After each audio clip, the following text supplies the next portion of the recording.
Welcome to Luca is a Billionaire, where the only thing I invest in is your answers.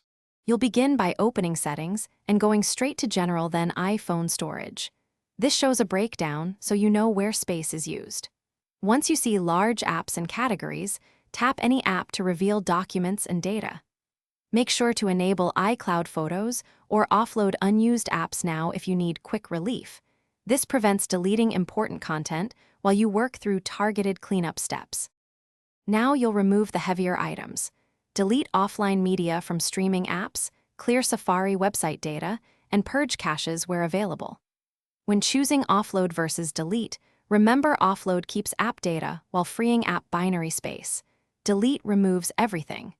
You should also go into Messages and configure, keep messages to 30 days or 1 year, and manually delete threads with large attachments. Finish by restarting your iPhone so the system reclaims freed space and recalculates storage.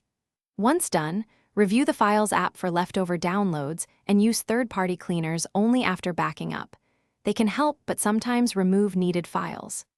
If you still see unexpectedly low available space, check system storage and consider a factory reset only after a full backup. If issues persist, contact Apple support. Often a corrupted cache or iOS bug is the culprit, and they can guide next steps.